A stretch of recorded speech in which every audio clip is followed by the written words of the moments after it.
Hello दोस्तों, नमस्कार, सत श्री अकाल, आदाब। Welcome to my YouTube channel education point. दोस्तों, जैसा कि आप लोग और हम लोग मिल के कल बौद्ध धर्म के बारे में जाने कि बौद्ध धर्म क्या है, कैसे हुआ उदय, कितने उपदेश मिले, कहाँ हुए, इसके बारे में पूरे निचोड़ जाने। तो आशा करते हैं कि बौद्ध धर्म से संबंधित अब किसी भी एग्ज़ाम में पूछेगा क्वेश्चन तो हम और आप मिल के खोपड़ी को नस्तो नाबूद कर देंगे, एग्ज़ाम की खोपड़ी को नस्तो नाबूद कर देंगे। अब उसी सिलसिले में हम आगे बढ़ते हैं और जैन धर्म के बारे में हम लोग जानते हैं कि जैन धर्म। तो इसके पहले दोस्तों कि आप लोग यदि मेरे चैनल से नहीं जुड़े हैं तो जुड़ जाएं, लाइक शेयर और प्लीज़ प्लीज़ सब्सक्राइब करें दोस्तों। और अब हम जैन धर्म के बारे में आते हैं दोस्तों। तो जैन धर्म बिल्कुल बौद्ध धर्म का, ये जैन धर्म और बौद्ध धर्म दोनों हम एक पैटर्न पे लेके चलेंगे दोस्तों दोनों का। तो हम थोड़ी सी रफ कर लेते हैं, फिर हम जैन धर्म और बौद्ध धर्म के बारे में, जैन धर्म और बौद्ध धर्म को भी एनालिसिस करके चलेंगे दोनों को दोस्तों। तो जैन धर्म, जैसा कि आप लोग जानते हैं दोस्तों कि जैन धर्म के संस्थापक, तो इनकी वास्तविक संस्थापक दोस्तों महावीर को माना जाता है, जो 24वें तीर्थकर हुए। इनकी वास्तविक संस्थापक कौन हुए? महावीर। कितने? जो 24वें तीर्थकर हुए। हम बता देते हैं दोस्तों कि जैन धर्म में कुल 24 तीर्थकर हुए, जिसमें पहले तीर्थकर का नाम ऋषभदेव था। ये इंपॉर्टेंट क्वेश्चन थोड़ा सा नोट कर लीजिएगा कहीं कॉपी पे। पहले तीर्थकर, बाकी हम पीडीएफ में आगे देंगे। ऋषभदेव, ये इनकी प्रतीक चिन्ह क्या थी? तो इनकी प्रतीक चिन्ह विषव या बैल भी बोल सकते हैं, इनकी प्रतीक चिन्ह विषव थी। और दूसरी तीर्थकर अजीतनाथ। दूसरी कौन थे? अजीतनाथ, जिनकी प्रतीक चिन्ह क्या थी? हाथी। और 23वें तीर्थकर क्या थे? इनके बारे में थोड़ा सा हम डिफरेंशिएट करेंगे। 23 के क्या थे? तो पाशारुनाथ। 23वें कौन थे? पाशारुनाथ। और इनकी क्या थी? तो इनकी प्रतीक चिन्ह सांप हुआ करती थी। और 24वें तीर्थकर और लास्ट तीर्थकर थे आपके ये महावीर स्वामी। महावीर, जिनकी आपको प्रतीक चिन्ह क्या थी? महावीर का प्रतीक चिन्ह क्या था? महावीर का प्रतीक चिन्ह सिंह हुआ करता था। ठीक है, तो ये हुआ तीर्थकर। अब हम आते हैं गौतम बुद्ध के, महावीर के बारे में। तो महावीर से संबंधित थोड़ा सा आता है कि महावीर जैन धर्म के वास्तविक संस्थापक महावीर को माना जाता है। और महावीर का जन्म 540 ईसा पूर्व में, 540 ईसा पूर्व में हुआ था। और इनकी मृत्यु 468 ईसा पूर्व में। ये लगभग 72 वर्ष तक जी। ऐसा डिफिनेशन करके देखिए, बहुत ही बढ़िया चीज़ है। डिफिनेशन करके देखने से क्या होता है ना कि आप एक में कंफ्यूज हो जाते हैं। जैसे मान लीजिए हम 540 याद है, मृत्यु याद नहीं है, लेकिन हमका माइंड में बैठ गया अच्छा ये 72 साल जिए थे। महावीर स्वामी गौतम बुद्ध 80 साल तक जिए, महावीर स्वामी 72 वर्ष तक जिए। तो दोनों का एनालिसिस से एक याद रहे तो दूसरा निकल जाता है। तो ये 72 वर्ष तक जिए। महावीर का पिता का नाम सिद्धार्थ था। तो अब हम यहाँ देखते हैं थोड़ा सा, महावीर का पिता का नाम सिद्धार्थ, लेकिन गौतम बुद्ध का बचपन का नाम सिद्धार्थ था, याद आया? और महावीर का पिता का नाम सिद्धार्थ था। इनकी माता का नाम त्रिशला, माता का नाम त्रिशला। और इनकी एक पत्नी हुआ थी। इनकी पिता हैं एफ से पिता, एम से मदर। और इनकी एक पत्नी थी, तो पत्नी का नाम इनका यशोधरा। इनकी पत्नी का नाम यशोधरा। याद रखिए दोस्तों, यशोधरा नामक जिसकी भी पत्नी हुई बहुत कष्ट में रही है। तो इनकी पत्नी का नाम यशोधरा। इनसे एक बेटी हुआ, तो बेटी का नाम क्या था? प्रियदर्शनी, प्रियदर्शनी। और इनकी एक दामाद थे, तो दामाद इनका कौन थे? इनके एक दामाद था जिनका नाम जामिल, जामिल हुए थे। और महावीर स्वामी अपने 30 वर्ष की अवस्था में घर को त्यागे, अपने बड़े भाई से पूछ के। ये 30 वर्ष की अवस्था में अपने बड़े भाई नंदीवर्धन से आज्ञा लेकर को वो गृह त्यागे। ठीक है, वो गृह त्याग दिए 30 वर्ष की अवस्था में, इन्होंने गृह त्याग दिए। और ये तो महावीर स्वामी का शॉर्ट में हुआ। थोड़ी सी हम पार्श्वनाथ के बारे में भी शॉर्ट से जानते हैं, जो 23वें तीर्थकर थे। 23वें तीर्थकर जो जैन धर्म का थे, पार्श्वनाथ। तो थोड़ी सी हम पार्श्वनाथ के बारे में जानते हैं, फिर हम पीडीएफ से आएंगे। तो पार्श्वनाथ, इनका जन्म काशी के राजा अश्वसेन के यहाँ हुआ था। काशी के राजा अश्वसेन के यहाँ हुआ था। और इन्होंने काशी के राजा अश्वसेन के घर इनका जन्म हुआ और इन्होंने अपनी ज्ञान की प्राप्ति झारखंड में, एक गिरिडीह पर्वत है झारखंड में, गिरिडीह पर्वत पर इन्होंने अपनी ज्ञान की, गिरिडीह सॉरी दोस्तों, गिरिडीह पर्वत नहीं, गिरिडीह जिले में सम्मित पर्वत पर, याद रखिएगा, गिरिडीह जिले में सम्मित पर्वत पर इनकी ज्ञान की प्राप्ति होती है और उसके बाद इनकी ज्ञान की प्राप्ति होती। अब हम दोस्तों आगे पीडीएफ से चलते हैं, जो भी हो अब पीडीएफ से हम लोग देख लेते हैं दोस्तों। तो दोस्तों अब हम पीडीएफ से देखते हैं कि जैन धर्म, जैन शब्द संस्कृत में जीन शब्द से बना है। जैन शब्द संस्कृत में जीन शब्द से बना है जिसका अर्थ विजेता होता है, अर्थात जिन्होंने मन, वाणी और काया को जीत लिया हो। जैन धर्म के मतलब जैन अनुश्रुतियों और परंपराओं के अनुसार जैन धर्म में 24 तीर्थकर हुए, जिनमें से पहले 22 तीर्थकर का ऐतिहासिक संबंधित है। जैन धर्म की स्थापना का श्रेय जैनीय के प्रथम तीर्थकर ऋषभदेव या आदिनाथ को जाता है और इन्होंने 6ठी शताब्दी ईस्वी पूर्व में आंदोलन का परिवर्तन किया और ऋषभदेव जो प्रथम तीर्थकर हुए और अरष्टनेमी 22वें हुए। इनका जो ऋषभदेव और अरष्टनेमी का जो है उल्लेख है आपको ऋग्वेद में मिलता है। जैन धर्म के 23वें तीर्थकर पार्श्वनाथ हुए, 23वें तीर्थकर पार्श्वनाथ हुए। वे काशी के इक्ष्वाकु वंशीय राजा अश्वसेन के पुत्र थे। उन्होंने महावीर से 250 ईसा पूर्व माना जाता है। इनके अनुयायी निग्रंथ कहा जाता है। बहुत इंपॉर्टेंट क्वेश्चन है, आप इसको याद रखिएगा। इनकी अनुयायियों को निग्रंथ कहा जाता है। आगे आते हैं कि पार्श्वनाथ द्वारा, आगे आते हैं ये पीडीएफ से ही कि पार्श्वनाथ ने नारियों को भी धर्म में प्रवेश का अनुमति दिया, क्योंकि जैन धर्म में स्त्री संघ की अध्यक्षता पुष्पचूला का उल्लेख है। और पार्श्वनाथ, ये अभी हमने रफ किया कि पार्श्वनाथ ने झारखंड के गिरिडीह जिले में समेत पर्वत पर इनका निवारण हुआ और जैन धर्म के वास्तविक संस्थापक 24वें तीर्थकर महावीर स्वामी थे। अब हम आगे आते हैं दोस्तों। महावीर स्वामी अपने जीवन काल का एक संघ की स्थापना, जिसमें 11 अनुयायी शामिल थे, जिन्हें गंधर कहलाए। जैन धर्म पुनर्जन्म, ये सबसे इंपॉर्टेंट क्वेश्चन आपको याद रखना है कि जैन धर्म पुनर्जन्म एवं कर्मवाद में विश्वास करते थे। इनके अनुसार कर्म फल, तो बहुत ही इंपॉर्टेंट था कि जैन धर्म पुनर्जन्म एवं कर्मवाद में विश्वास रखते थे। जैन धर्म में युद्ध और कृषि दोनों वर्जित है। ये अब सबसे इंपॉर्टेंट क्वेश्चन याद रखते हैं कि जैन धर्म में युद्ध भी वर्जित है और कृषि भी वर्जित है। क्या है वर्जित है? कि दोनों जीवों में हिंसा होती है। हिंसा पर बिल्कुल बल नहीं दिया गया, अहिंसा पर बल दिया गया जैन धर्म में। आरंभिक में जैन धर्म में मूर्तियों का प्रचलन नहीं था, किंतु बाद में महावीर सहित सभी तीर्थकरों की मूर्ति की पूजा आरंभ हो गई। तो इसमें क्या हुआ, अब आते हैं थोड़ा सा परिचय के बारे में। तो एक झलक में जल्दी पीडीएफ से भी हम देख लेते हैं इनकी परिचय जो क्या क्या है। तो इनकी पीडीएफ से भी हम देख लेते हैं कि महावीर का जन्म 540 में कुंडगलम 599 ईसा पूर्व, अथवा ये जो दिया है 540 याद रखिए। इनका कुंडग्राम वैशाली बिहार में हुआ था।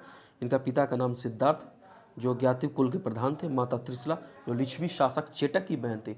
तो इसी कारण हो जाता है कि ये चेटक की बहन थी और ये अशोदा इनकी पत्नी जो कोंडिया गुण की कन्या थी, पुत्री प्रियदर्शना जिसका अनुजा भी कहते हैं, दामाद जामिल। ये सब अभी रफ में हम लोग आए हैं, सब रफ में हम लोग बताए हैं। अपने घर को त्यागे 30 वर्ष की अवस्था में अपने बड़े भाई नंदी बर्मन से आज्ञा लिए।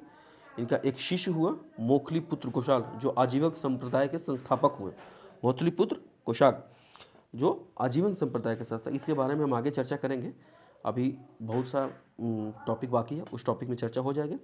इनकी ज्ञान की जो प्राप्ति हुई 12 वर्ष की कठिन तपस्या, लेकिन देखिए अब यहाँ पर हम कंपेरिजन शेयर करते हैं कि गौतम बुद्ध ने 6 वर्ष कठिन तपस्या किए और 35 वर्ष की आयु में उनका ज्ञान प्राप्त हुआ। लेकिन महावीर जो 12 साल कठिन तपस्या किए और 42 वर्ष की उम्र में इनको ज्ञान की प्राप्ति हुआ।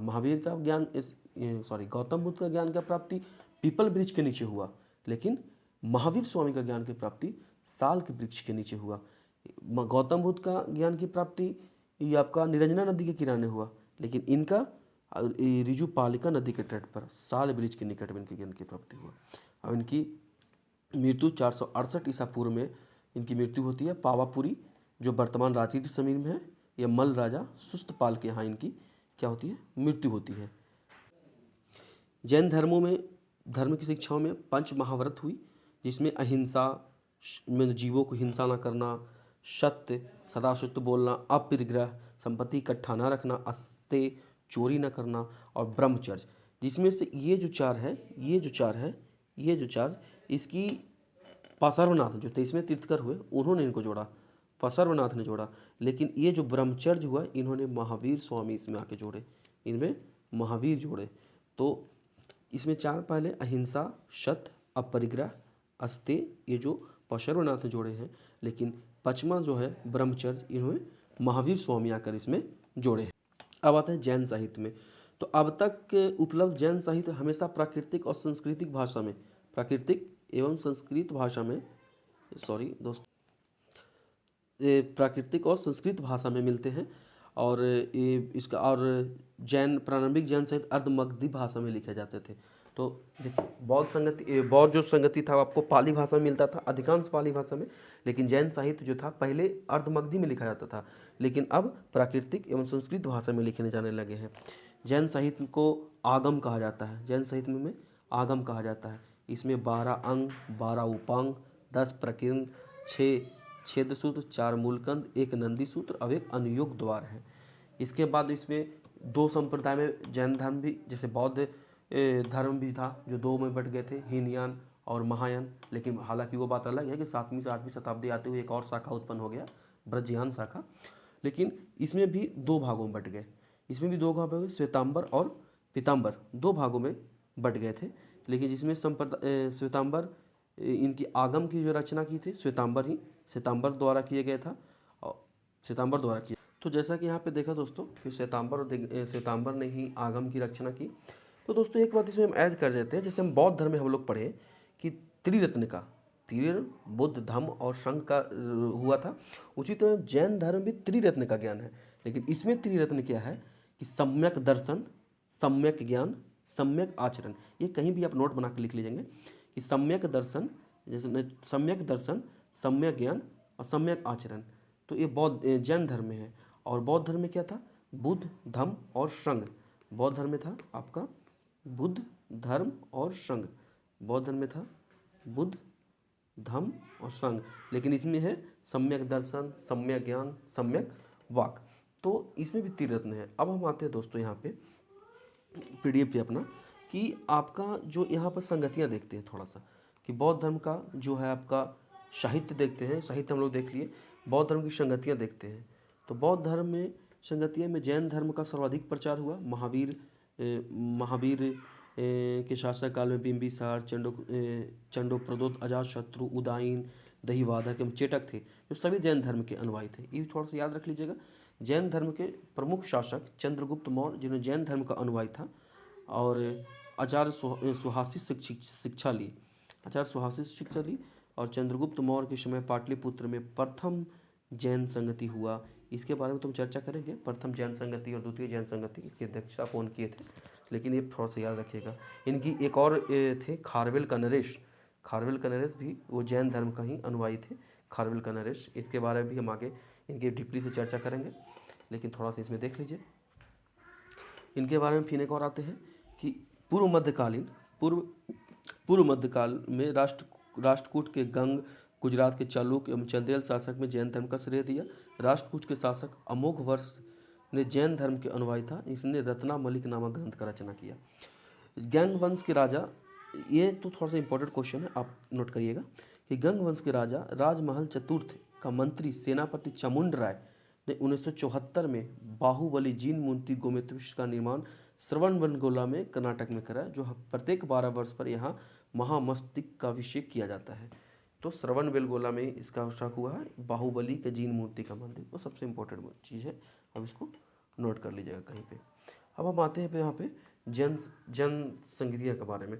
तो जैसे हमने बताया कि जैन संगतिया क्या था, तो जैसे हम बौद्ध में हुए थे कि 4 बौद्ध संगतियाँ हुई थी, तो उसमें तो बौद्ध धर्म में बताया। इसमें जैन में 2 संगतियाँ हुई, पर पहला संगति 322 में हुआ, पहला संगति 322 ईस्वी में पाटलिपुत्र बिहार में हुआ, जिसकी अध्यक्षता स्थूलभद्र ने किया।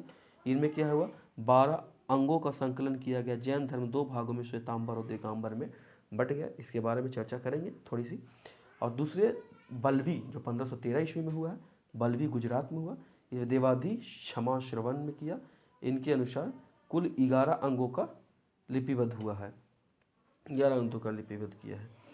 तो ये हो गया। अब थोड़ा सा हम प्रमुख जैन मंदिर देख लेते हैं कि प्रमुख जैन मंदिर, तो सॉरी पहले इसको थोड़ा सा रिवीजन कर लेते हैं, एक बार हम देख लेते हैं, इसके रिवीजन कर लेते हैं कि पहला का स्थल 322 ईसा पूर्व में हुआ, जो पहला पाटलिपुत्रा में हुआ, स्थलबुद्र का दक्षिणता में हुआ। इसमें 2 भागों में श्वेतांबर और दिगंबर बट गए। दूसरा 513 में हुआ, बल्लवी गुजरात में हुआ है, जिसका देवादि क्षमा श्रवण ने किया और 11 अंगों का विलुप्त किया गया। अब आते हैं इनकी थोड़ी सी प्रमुख मंदिर देख लेते हैं। तो प्रमुख मंदिर में पहले जैसे स्तूपों का सिर्फ पहले निर्माण हुआ करता था, बाद में कुषाण काल में मथुरा जैन कला का असर हुआ, और गुप्त काल में जैन कला मथुरा शैली का उत्पन्न अवस्था हो गया। मतलब कुषाण काल में मथुरा जैन कला का। अब इसमें प्रत्येक मंदिर, ऋषभनाथ मंदिर, जल्दी मंदिर, दिलवाड़ा का जैन मंदिर, पार्श्वनाथ का जैन मंदिर, मेघुती जैन मंदिर, कुमारग्राम प्राचीन मंदिर, दिगंबर जैन मंदिर, पशरनाथ का मंदिर, रेणुकपुर जैन मंदिर और शोभनाथ मंदिर, श्री नाकोड़ा पार्श्वनाथ और जैन श्वेतांबर, त्रिलोकपुर तीर्थ आदि, इसमें ये मंदिर है। अब मतभेद का थोड़ा सा विभाजन होता है श्वेतांबर विभाजन में। श्वेतांबर विभाजन हो गए, जी श्वेतांबर में कौन थे, श्वेतांबर के पक्ष में कौन हो गया, तो श्वेतांबर के पक्ष में हो गया स्थलबाहु, इनके पक्ष में हो गया स्थलबाहु, और दिगंबर के पक्ष में हो गया भद्रबाहु, दिगंबर में भद्रबाहु हो गए और श्वेतांबर में स्थलबाहु हो गए। जैसे क्या था इसमें कि 200 वर्ष के बाद में मगध में जब जैन की प्रथम संगति के 200 वर्ष के बाद में ये क्या हुआ कि 12 वर्ष के लिए मगध में अकाल पड़ा। तो जैसे भद्रबाहु कौन, दिगंबर के संस्थापक, तो भद्रबाहु के काल में नेतृत्व में लोग प्राण बचाने के लिए वो अपने दक्षिणी भारत की ओर चले गए, और जैन के लोग जो स्थलबाहु के नेतृत्व में थे, जो श्वेतांबर थे, वो उत्तर मगध में ही रह गए। और जब दोनों से बाद में लौट के आते हैं तो दोनों की परंपरा आपस में मैच नहीं होते, दोनों में मतभेद उत्पन्न होते हैं, और जिसे जैन श्वेतांबर कहते हैं। और दोनों में जब मतभेद उत्पन्न हुए, यहीं से जैन का ये श्वेतांबर और दिगंबर का मतभेद उत्पन्न हो गया। इन्होंने श्वेतांबर और दिगंबर का जब मतभेद हुआ तो इनमें बहुत से इनकी जो क्या विचारधाराएं थे, दोनों का अलग अलग विचारधाराएं थे, उनके बारे में हम डिप्रेशन में लेके आए हैं, दोनों का अंतर लेके आए हैं हम, कि इनके जो थे ये मोक्ष प्राप्त, श्वेतांबर क्या करते थे, श्वेतांबर कहना था कि मोक्ष प्राप्ति के लिए वस्त्र का त्याग करना आवश्यक नहीं है, श्वेतांबर बोलते थे। लेकिन यही दिगंबर क्या बोलते थे कि मोक्ष प्राप्ति करना तो आपको नग्नता पे बल दिया इन्होंने कि नहीं, कपड़ा को त्याग करना ही पड़ेगा। इन्होंने स्त्रियों को अधिकारी, स्त्रियों का निवारण अधिकारी, लेकिन इसमें स्त्रियों का निर्वाण संभव नहीं किया। इन्होंने कैवल्य प्राप्ति के बाद लोगों को भी भोजन की आवश्यकता, कैवल्य प्राप्ति के बाद भी लोगों की भोजन की आवश्यकता थी, लेकिन कैवल्य प्राप्ति के बाद भोजन की आवश्यकता इनमें नहीं दिया। अब थोड़ा सी कैवल्य क्या होता है इसके बारे में थोड़ा सा हम बता देते हैं आपको, कि कैवल्य जो है आपकी जीवन की अवशेष जब बिल्कुल समाप्त हो गई, तब आप मोक्ष की प्राप्ति जब करने गए तो कैवल्य कहलाता था। तो जो जैन धर्म में क्या था ना कि मोक्ष प्राप्ति करने के लिए लोग जैन धर्म में संलेखन और संथरा विधि का उपयोग करते थे। जैन प्राप्ति करने के लिए ये संलेखन और संथरा विधि का उपयोग करते थे। एक संलेखन और संथरा, इसके मतलब क्या था, संथरा विधि, संथरा विधि इसके मतलब क्या था कि जब आप बिल्कुल आपके समय मरने का समय नज़दीक आ गया तो आप बिल्कुल एकांत जगह पर चले जाएं और वहाँ पर अपने अन्न पानी दाना सब त्याग देना है आपको, और बिल्कुल मोक्ष अवस्था में रख के अपने प्राण को त्याग देना है। यही कारण था कि चंद्रगुप्त मौर्य जब अपना अंतिम समय आया तो अपनी राजपाट त्याग कर कहाँ गए थे, यहाँ पे श्रवण बेलगोला में अपने सिंगेरी पर्वत पर अपने प्राण को त्यागे थे। यही कारण था। तो अब आते हैं इसमें, हालांकि समझ गए होंगे आप लोग। अब इसमें आते हैं हम कि कैवल्य समझ गए। अब हम देखते हैं कि बहुत से असमानताएं हो गए, जैसे बौद्ध धर्म और जैन धर्म में बहुत सी समानता भी थी, बहुत असमानता हुआ। तो हम इसमें टॉपिक में लेके आए हैं कि बहुत से समानता कौन कौन से हैं और असमानता कौन कौन से हैं, तो हम दोनों को देखते हैं इसमें। तो दोस्तों देखिए, आपके लिए इतना मेहनत कर रहे हैं तो थोड़ी सी आप लोग चैनल को शेयर लाइक और सब्सक्राइब तो जरूर करें दोस्तों। तो चलिए हम देखते हैं कि इसमें समानता कौन कौन सी है। तो समानता में देखते हैं दोस्तों कि दोनों जो धर्म को जो संस्थापक हुए वो क्षत्रिय धर्म से बिलोंग करते हैं। कहीं में क्षत्रिय दिखाया, कहीं में शूद्र दिखाया गया, लेकिन मान के चलते हैं क्षत्रिय धर्म से बिलोंग न करते हैं। दोनों धर्मों में वेदों की प्रमाणता प्रति अनास्था है। दोनों धर्म वेदों की प्रमाण्यता के प्रति अनास्था है। कर्म कांड में फलीभूति होने का निषेध किया गया है। कर्म व पुनर्जन्म दोनों को मानते हैं, ये कर्म एवं पुनर्जन्म दोनों को मानते हैं। शूद्र व महिलाओं के द्वारा मोक्ष प्राप्ति का संभावनाओं का विरोध किया है। ये दोनों का संभावनाएं हैं, दोनों का समानता ही था। अब असमानताएं दोनों में क्या थी ये देख लेते हैं कि असमानता क्या थी। तो अमांशा एक दो पॉइंट इसमें देख लेते हैं कि बौद्ध धर्म में का निर्माण इसी जीवन में संभव मानते थे। बौद्ध धर्म निर्माण का इसी जीवन में संभव है, जबकि जैन शरीर से मुक्ति के पश्चात संभव मानते थे। बौद्ध मत मुक्ति हेतु मध्यम मार्ग का उपदेश देता है, लेकिन जबकि जैन धर्म कठोर साधना पर बल देता है। बुद्ध ने जाति प्रथा की कठोर निंदा की है। बुद्ध ने जाति प्रथा की कठोर निंदा की थी, जबकि महावीर स्वामी ऐसा कुछ नहीं किए हैं। महावीर ने बुद्ध की अपेक्षा हिंसा और अपरिग्रह पर अधिक बल दिए हैं, और ये तो बौद्ध धर्म में महावीर भी दिए हैं कि आपको अहिंसा पर बल दिए हैं, चोरी नहीं करना, इसो इन लोग भी दिए हैं। मुक्ता बौद्ध धर्म पाली भाषा में, लेकिन जैन धर्म प्राकृत भाषा में लिखा गया। तो ये भी आप क्वेश्चन इंपॉर्टेंट कर लीजिएगा।